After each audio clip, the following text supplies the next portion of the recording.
142편 1절 내가 소리내어 여호와께 부르짖으며 소리내어 여호와께 간구하는도다. 내가 내 원통함을 그의 앞에 토로하며 내 우환을 그의 앞에 진술하는도다.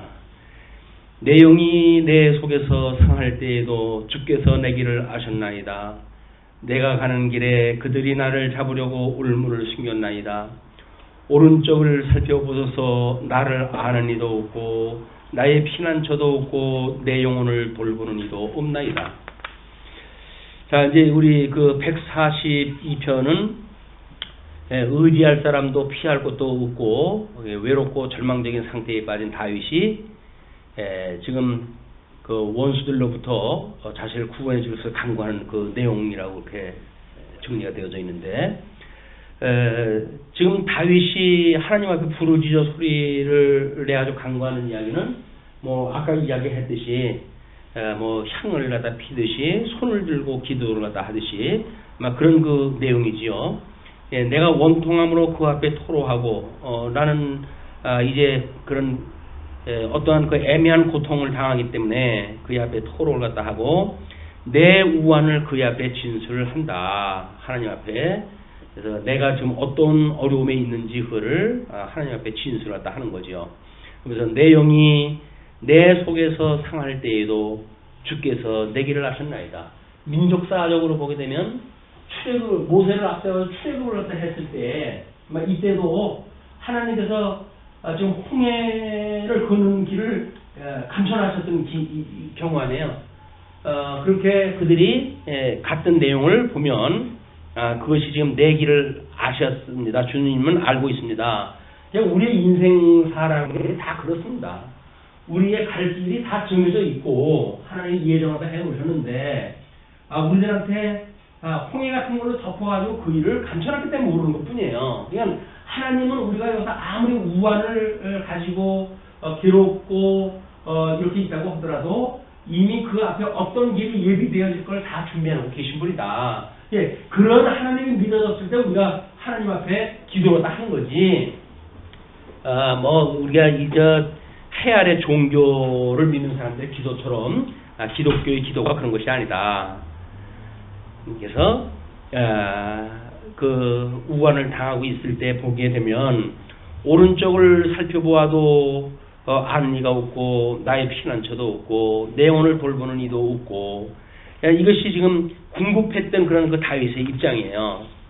그러면서 5절로 6절을 보시게 되면 건져달라는 간구를 갖다 이렇게 합니다. 여호와여, 내가 주께 부르짖어 말하기를 주는 나의 피난처시요 살아있는 사람들의 땅에서 나의 분깃이라 하였나이다. 이것은 하나님의 기업에 참여되어질 자로 하나님께서 이미 기름을 부었기 때문에 이제 그 여호와 앞에 부르짖어 기도를 갖다 하는 거지요. 나의 부르짖음을 들으소서. 나는 심히 비천하니이다. 나를 핍박하는 자들에게서 나를 건지소서. 그들은 나보다 강하니이다. 나보다 약한 자가 나를 공격하지는 않습니다. 나보다 그 강하게 하는 것이 때를 지어가지고 공격을 갖다 했을 때 그것이 더 강하게 느껴지고 이제 그렇게 되어지는 거죠. 그때에 후대하실 것을 확신하면서 7절에 내 영혼을 옥에서 이끌어내사 주의 이름을 감사하게 하소서. 주께서 나에게 갚아 주시리니 의인들이 나를 두루리이다. 그래서 그런 그 지옥과 같은 그런 거로부터 나를 이끌어내서 나로 하여금 주의 이름을 감사하게 하여 주십시오. 그래서 이 감사라고 하는 것은 구원의 감격으로 나오는 그런 그 일들입니다. 주께서 나에게 갚아 주시리니 의인들이 나를 두리로다. 악인들로 해가지고 에어싸임을 당했던 그런 지경이 끝나게 되면 부활 사건과 동시에 예수님이 이제 승천하시고 성령을 부신 뒤에 5,000명, 3,000명 이 회개 역사가 일어나고 예수를 주로 믿는 이런 그 일들이 시작이 되어지죠. 이것이 140편의 그런 그 내용입니다. 이어서 143편을 보시게 되면 일단 7대 참회시가 있어요. 6장, 32장, 38장, 51장, 102장, 130장, 143편 이렇게 있는데 그런 가운데서 마지막 시편입니다. 마지막 시가 지금 143편이에요. 이 시에서 다윗은 자신이 환난에 처한 것은 곧 과거에 범한 자신의 죄악 때문임을 깨닫고 회개하며 하나님의 긍휼을 간구하고 있다. 그래서 끊임없이 자기를 돌아보는 일, 이런 것은 중요한 것으로 우리가 이제 이야기가 되어집니다. 예수님에 대한 자기의 모든 착한 자들을 위한 대속라고 한다면 그 죄의 문제인데 그거를 간과하고 십자가에서 질 수는 없는 거지요. 사랑이라고 하는 힘으로 결국은 자기의 죄를 고백을 하다 하고 죄로부터의 구원을 맛봐야 된다. 이거는 지금 다윗이 이 찬송은 하나님의 기업에 참여하는 그런 그 이야기 아닙니까?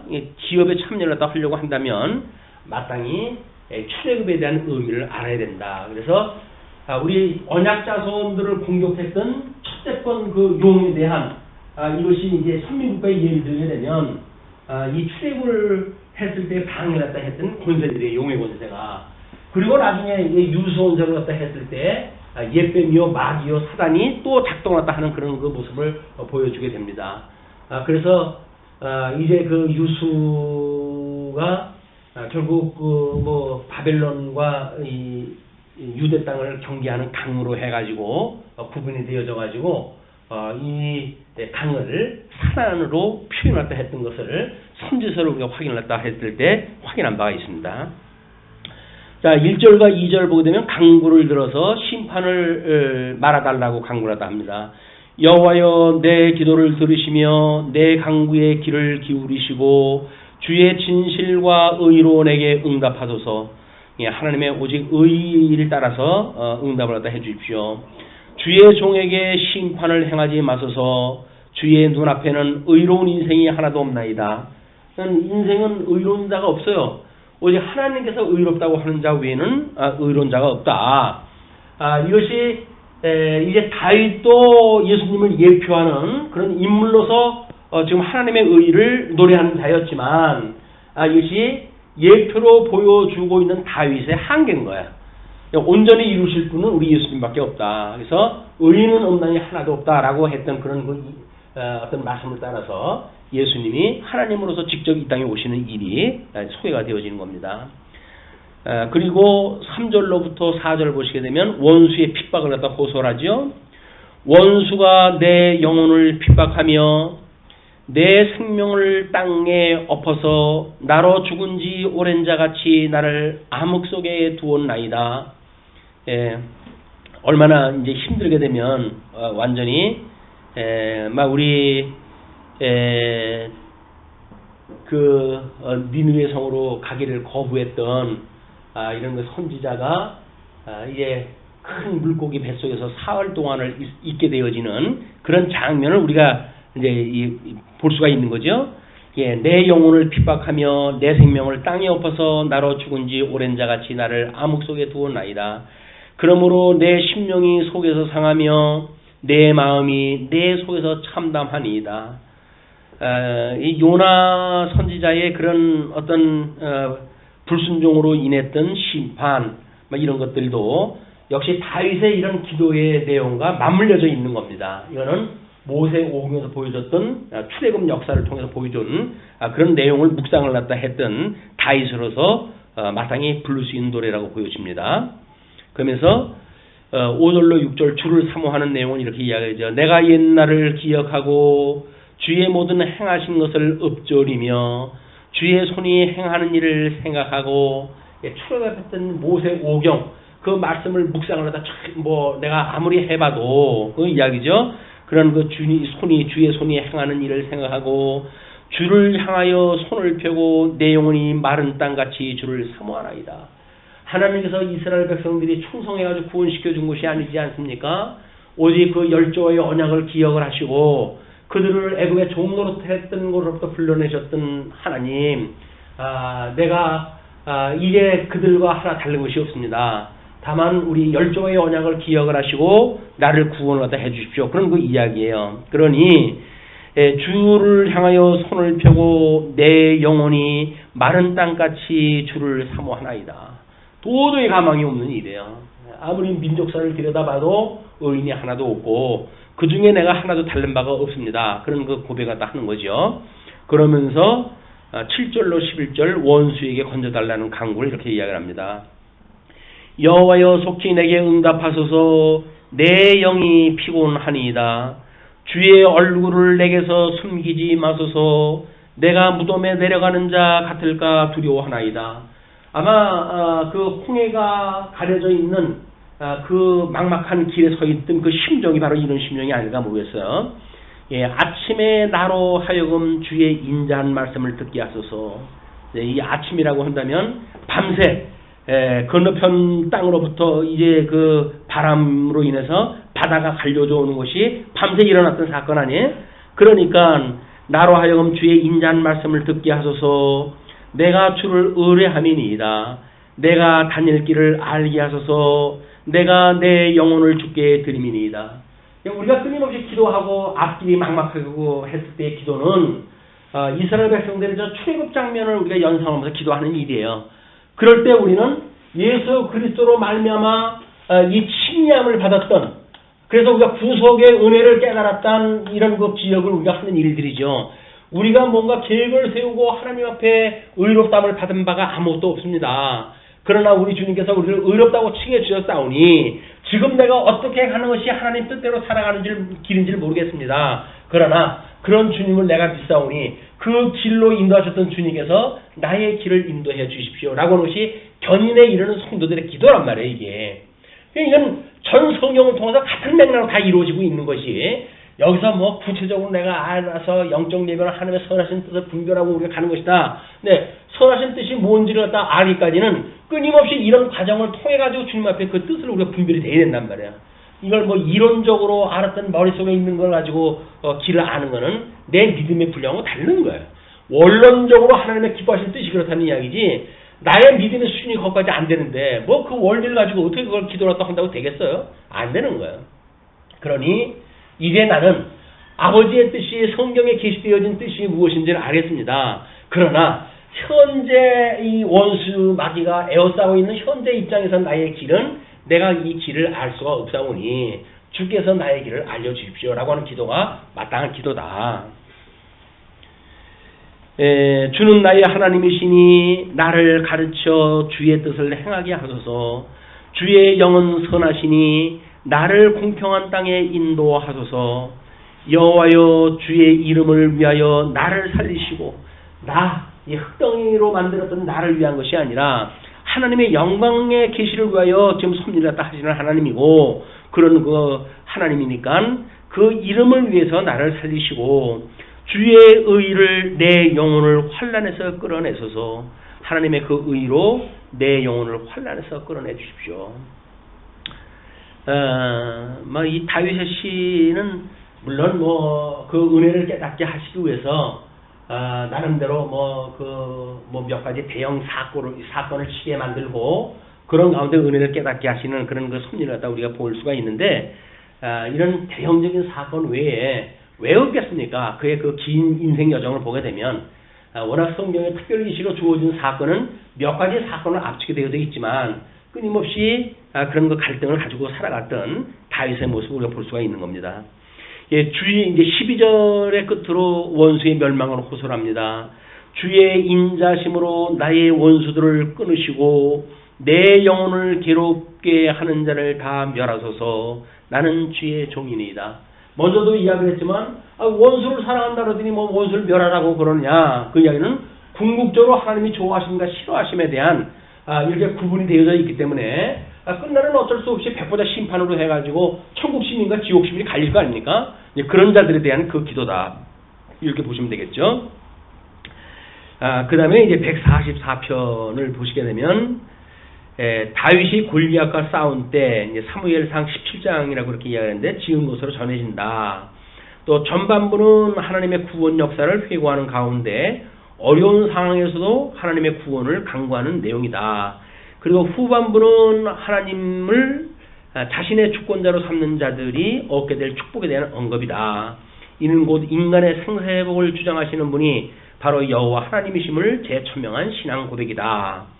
그래서 골리앗과 싸운 때를 역사적 배경으로 하지만 막 그거는 끊임없이 주야로 묵상을 하던, 그리고 양을 치면서도 끊임없이 주의 말씀을 묵상하던 다윗에서는 이미 이스라엘 백성들의 출애굽의 역사, 또 시내산 이 광야를 통해 가지고 오는 광야 역사의 역사, 민수기의 역사, 신명기의 역사, 막 이런 것들을 끊임없이 묵상을 했던 다윗의 입장에서의 그런 신학적 배경이 포함되어져 있는 이런 역사적 배경을 우리가 이해했다 해야 되겠죠. 그래서 이제 144편의 그 이야기가 그렇게 계속되어지는 겁니다. 1절로 4절, 인생을 살피시는 반석이신 하나님, 나의 반석이신 여호와를 찬송하리로다.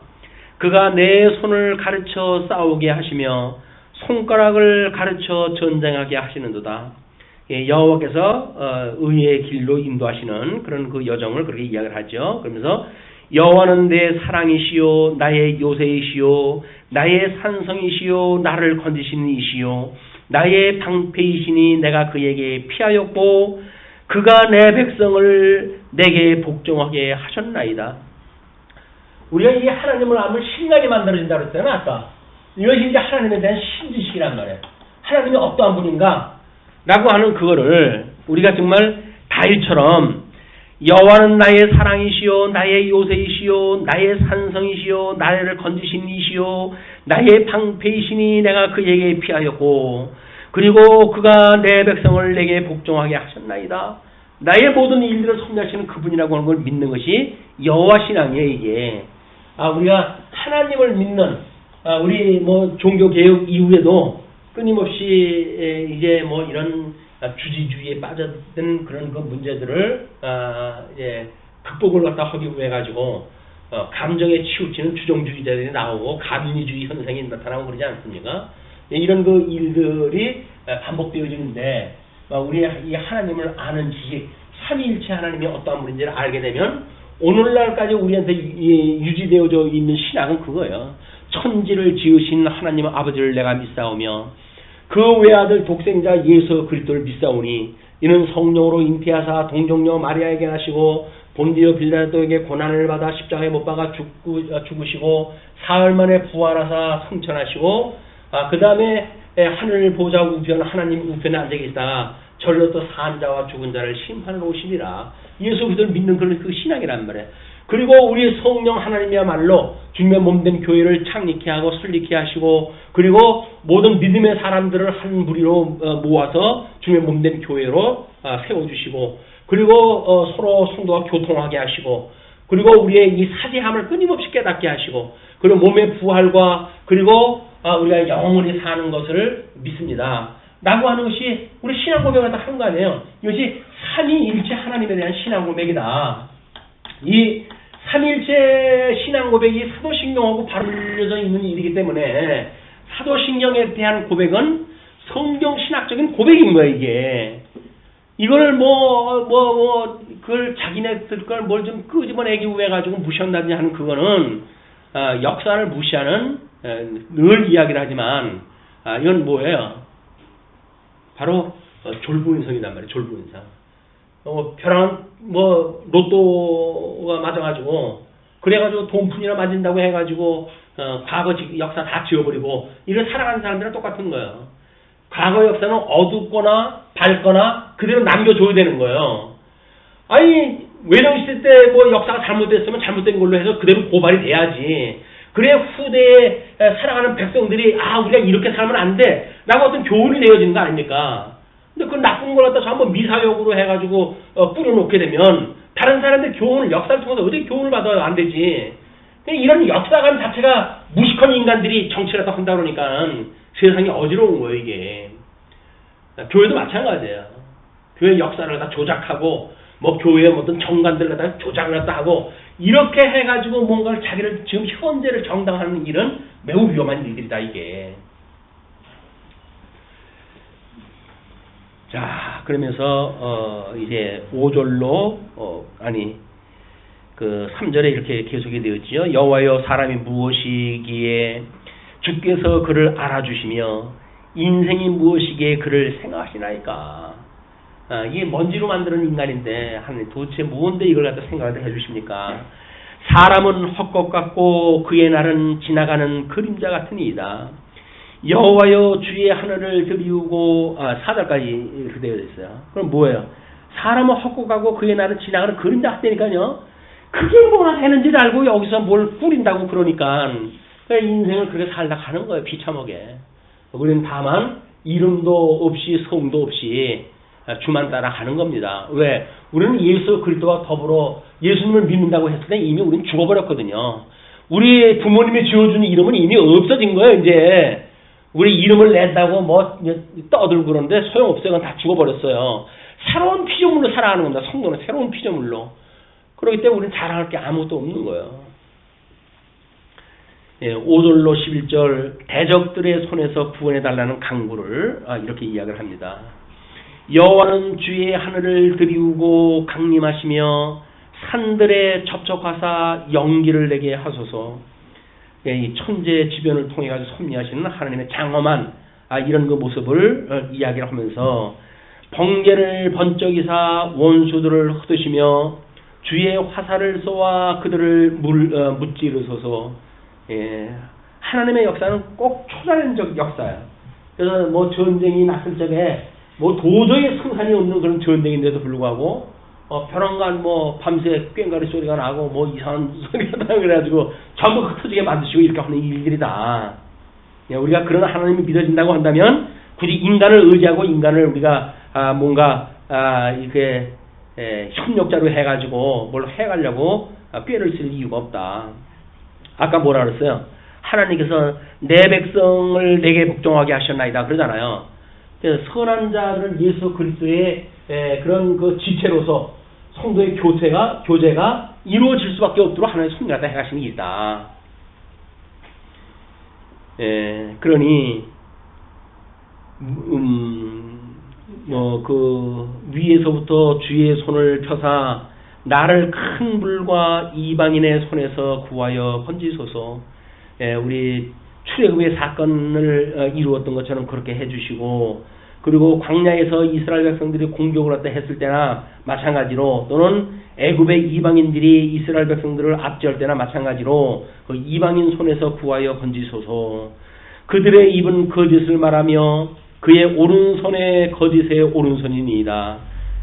그들의 오른손, 판결을 갖다 해야 되는 그런 그 오른손은 거짓의 오른손이고, 그렇기 때문에 그들의 입은 오직 거짓을 말할 뿐입니다. 하나님을 모르고 성경을 모르는 자들이 하는 일들은 전부 거짓 이야기들이에요. 위증이에요, 위증. 그래가지고 진리가 어쩌고저쩌고는 다 위증입니다. 오직 성경만 하나님의 말씀일 뿐이다. 그러면서 9절에 하나님이여 내가 주께 새 노래로 노래하며 10줄 비파로 주를 찬양하리이다. 이게 새 노래는 뭐야? 그렇게 내 간구를 들으셨던 주님, 그래서 오늘도 새롭게 피조물이 되어진 나, 어저께가 내가 아니라 어저께 나의 모든 허물을 벗어버리고 또 거듭나고 중생되어진 나, 새롭게 되어진 나, 새로운 부활을 체험한 나, 내가 새 노래로 부르고 내 10줄 비파로 주를 찬양하겠습니다. 그래서 이런 환난을 겪고 나야 우리는 또 새로운 날을 우리가 노래할 수가 있는 거예요. 근데 옛날 구원받았을 때 그 은혜 가지고 평생 우려먹으려고 그러니까 현재 일에 대해서는 소망도 없고 그러는 거예요. 주는 왕들에게 구원을 베푸시는 자시요 그의 종 다윗을 그 해하려 하는 칼에서 구원하시는 자니이다.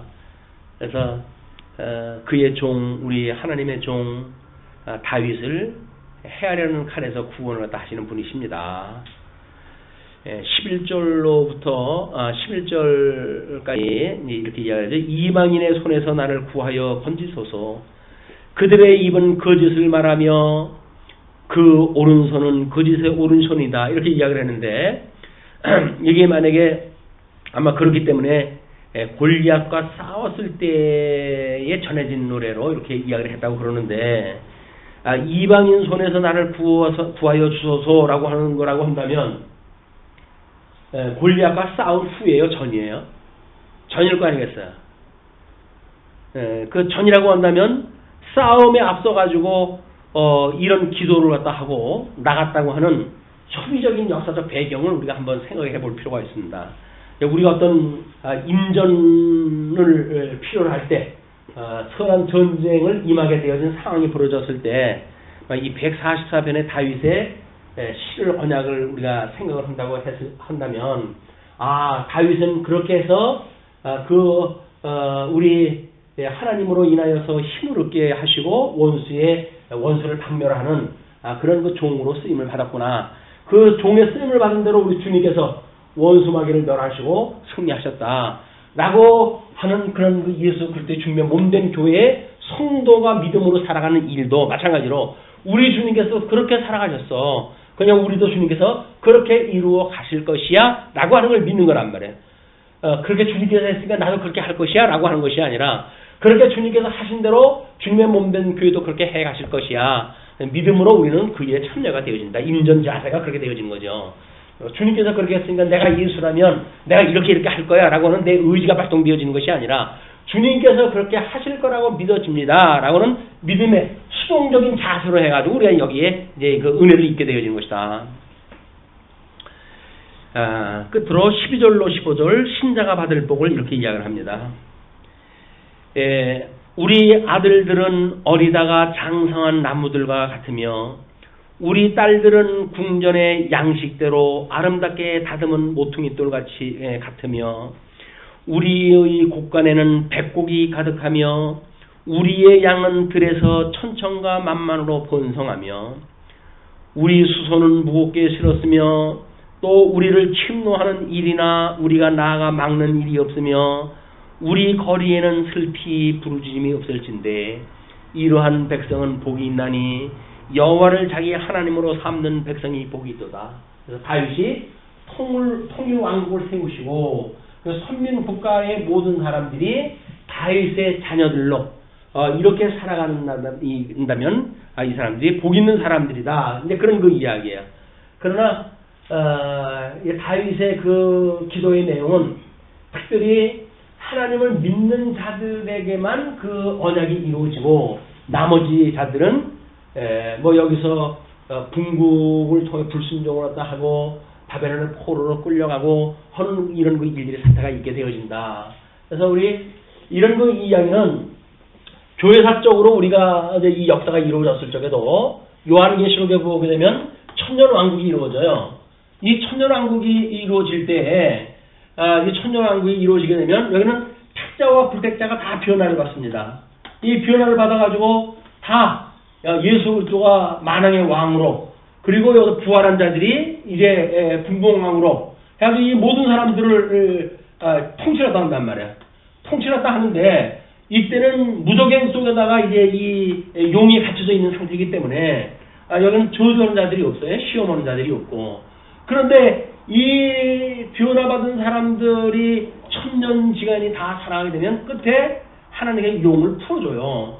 그래가지고 다시 한번 미혹을 하게 한단 말이에요. 미혹.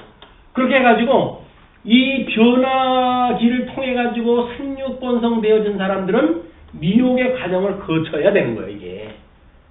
천년왕국의 끝에 왜 용을 또 끄집어내줍니까? 라고 하는데 이거는 변화받은 인간들 이미 에덴 동산의 회복이기 때문에 저주는 없었지만은 이제 불택자들이 포함되어 있는 곳이기 때문에 하나님께서 무적행을 열고 마귀를 내어줌으로 해가지고 미혹의 영이 작동을 하다 하고 그래서 지옥 갈 사람들은 여기서 예수님의 통치를 거부하는 일들이 만들어지게 되어지는 거죠. 막 이렇게 해가지고 결국은 이제 이 상황이 천년왕국이 끝나가지고도 하나님께서 또 무슨 걸 또 한 번 해가십니까? 그래서 전쟁이 또 한 번 전쟁이 일어나요. 그걸 통해가지고 결국은 백보자 심판을 통해서 전부 심판하다 하시게 되어집니다. 저는 여기서 택자가 교육을 받았다고 해가지고 미혹에서는 이길 수 있었는지 모르죠. 그러나 끝내 마지막 전쟁에 임했을 때 하나님께서 영원한 생명으로 부활을 시킬 것인가 영원한 사명으로 부활하실 것인가를 위한 전쟁을 이제 준비를 다 해놓고 계시다. 이렇게 보시면 이 12절로부터 15절의 이야기를 우리가 이제 더 아마 이 교회사적 입장 또는 주님의 몸된 교회의 성도로서의 입장 이런 것들을 겸해가지고 우리가 생각할 수 있을 것 같습니다.